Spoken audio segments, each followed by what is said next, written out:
Yes students, today we will start from exercise 10.2. In this exercise we will find out magnitude of a vector. Now listen how you will find out magnitude of a vector. Suppose any vector AB is given to you. AB is equals to 2i plus 3j plus 4k. Suppose now all of you think that what is I, j and k here. I cap means this is unit vector along x-axis. J cap means this is unit vector along y-axis. K cap means this is unit vector along z-axis. Suppose this is a three-dimensional space, x-axis, y-axis and this is z-axis. And from origin suppose this is vector AB. Then this vector AB 2i plus 3j plus 4k. If you draw a perpendicular from tip of this vector on x-axis, then this length will be 2 because here coefficient of I component is 2. And similarly if you draw from this tip perpendicular on y-axis, then this distance will be 3 units. If you draw from this tip perpendicular on z-axis, then this length will be 4 units. So this is the component along x-axis, 3 is the component along y-axis and 4j is the component along z-axis. Now see how you will find out magnitude of this vector AB. Firstly listen how you will represent magnitude. If you are taking this mode like sign, then it means this is simple vector AB, this is magnitude of vector AB. So how you will find out magnitude of vector AB? In the root you will take sum of square of coefficients of I, j and k, means 2 square plus 3 square plus 4 square and whole root. This gives you magnitude of vector AB. So here 2 square is 4, 3 square 9, 4 square 16 and this is equals to root 29. So root 29 is the magnitude of this vector. Now listen about unit vector. What is unit vector? Always in case of unit vector, in place of arrow you will take just only cap. This cap means AB vector is a unit vector, and if you divide any vector with its magnitude, then that vector becomes unit vector. So what is unit vector? Unit vector, a vector having magnitude 1, that vector is known as a unit vector. If you divide this vector by its magnitude, means root 29, then this vector becomes unit vector, means 2i, 2 by root 29i, 3 by root 29j and plus 4 by root 29k. So in this way this vector will be unit vector. So each and every vector can be changed into unit vector by dividing its magnitude. If magnitude of any vector is already 1, it means already that vector is unit vector. If magnitude is not equal to 1, in that case firstly you will find out magnitude of that vector, and if you divide that vector by its magnitude, then that vector becomes a unit vector. So now see second exercise, first question. In second exercise, first question, what is given to you? Compute the magnitude of the following vectors. 3 vectors given to you and you have to find out magnitude in all the 3 of all 3 vectors. So I am taking just only, this is question number 1. I am taking only C part, third vector C. Vector C is equals to 1 by root 3i plus 1 by root 3j minus 1 by root 3k. So now see what is magnitude of this vector. Magnitude of this vector is written like this. So this is equals to square root. What is square of 1 by root 3? 1 by 3. 1 by 3. Square of minus 1 by root 3 is also plus 1 by 3. So it becomes 3 by 3. 1 and root of 1 is 1. So here magnitude of vector C is 1. It means vector C is a unit vector. Now second question. I hope all of you understood about magnitude of a vector, unit vector, and how you will change any vector into a unit vector. Write 2 different vectors having same magnitude. Question number 2. There will be different answers in this case. Suppose you are taking any vector A, any coefficient of I, j, k you can take from your side. Suppose you are taking 2, 3, 4. Otherwise you can take 2 minus 3. Here you can take 7. Anything you can take. Suppose this is a vector. Now you want to find out one more vector, both having same magnitude. In that case you can interchange this I, j, k component. Suppose here components are 2, 3, 7. Now you can write down 2 here, 7 here, 3 here. Then magnitude of both the vectors will be same.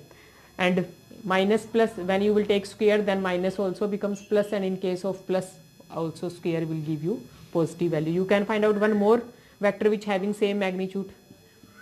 If in this case I component is 2, here you are taking I component 3, again you can take I component 3, you can interchange just these two components. Here in place of 2 you can take 7, in place of 7 you can take 2. So all these three vectors, direction is different but magnitude will be same. So in this way you can find out infinite number of pairs of vectors which having same magnitude. Now see question number 3. In question number 3, write down two different vectors having same direction. Now direction should be same.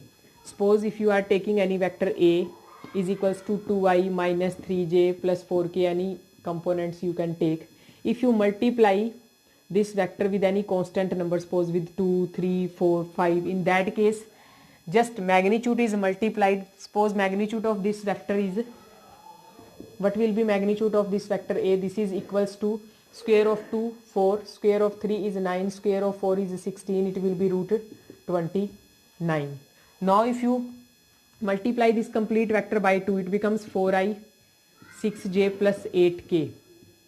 If you have multiplied vector A by 2 and you are taking B is equal to twice of A, in that case direction of A and B will be same, but magnitude of vector B is double of magnitude of A. Means if magnitude of A is root 29, then magnitude of B will be 2 into root 29. So both these vectors will be, direction will be same but magnitude is different. In place of multiplying with 2, you can multiply it by 3 also. In that case also B and 3a both vectors will be in same direction, but now magnitude will be 3 times of magnitude of A. So in this way, if any vector is given to you, you can find out any another vector which is having same direction but magnitude is different. So this is question number 3. I hope all of you understood these 3 questions. Now listen next. In question number 4, find the values of x and y so that vectors are equal.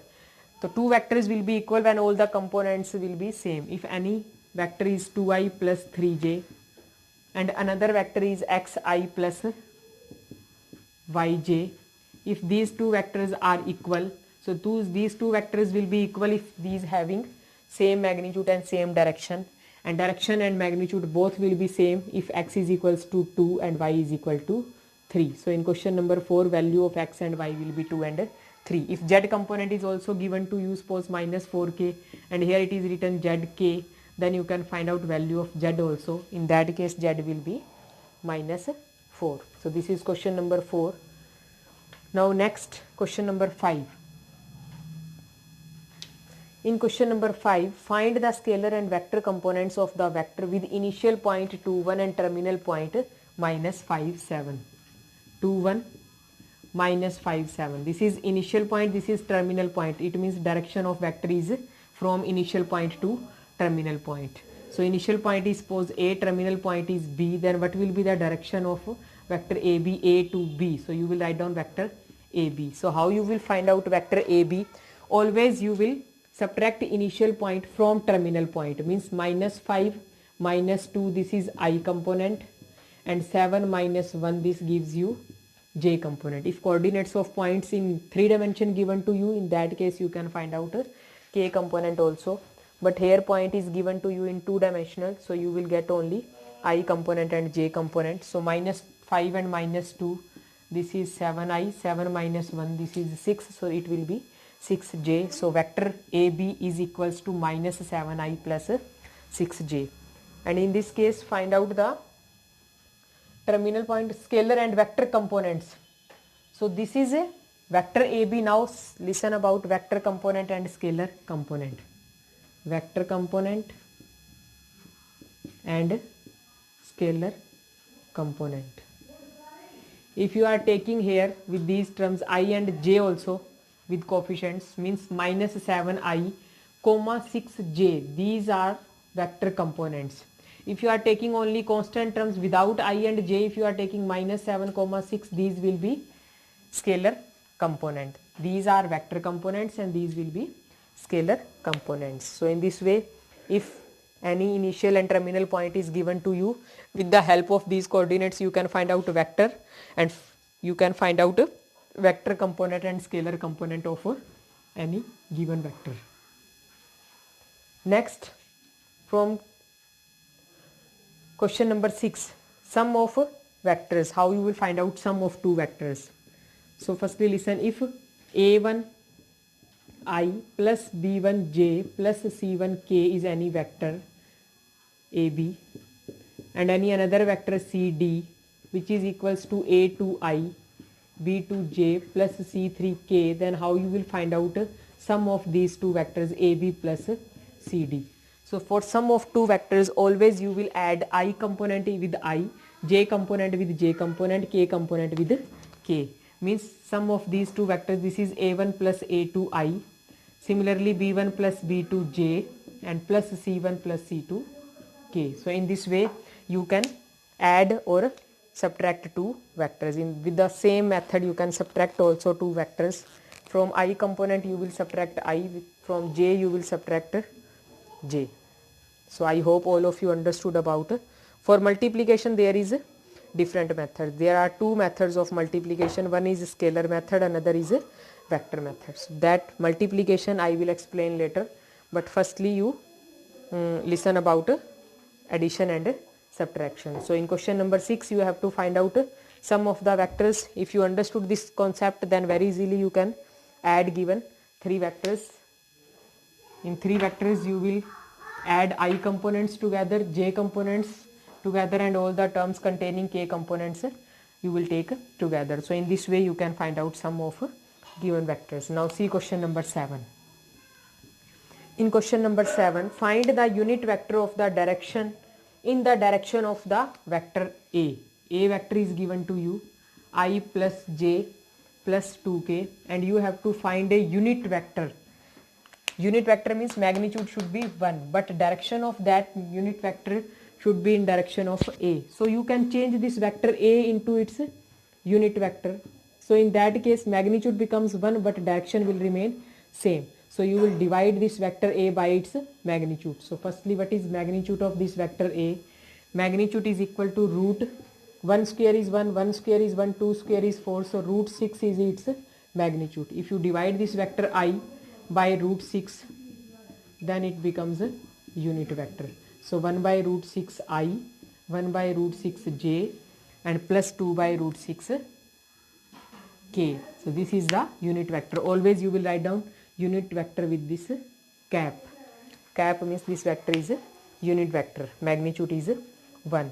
In question number 8, find the vector which is in the direction of vector PQ, where P and Q points given to you. So question number 8 you will do yourself. Point P and Q, initial point and terminal point given to you. So terminal point minus initial point gives you vector PQ, and if you divide vector PQ by its magnitude, then it becomes a unit vector. So in this way you can do question number 8. In question number 9, for given vectors A and B, find the unit vector which is in the direction of vector A plus B. So vectors A and B given to you. Firstly you will find out sum of vector A and B. I component you will add in I, j is added in j component, k is added in k component. After finding A plus B, sum of these two vectors, you will divide this A plus B component with its magnitude. So in this way you can find out a unit vector whose direction is in the sum of direction of vector A and B. So question number 10 also you will do yourself. Question number 9, sorry. Now in question number 10, find a vector in the direction of a vector which has magnitude 8. So see last question of this video. In question number 10, one vector is given to you, 5i minus j plus 2k. Suppose this is vector A.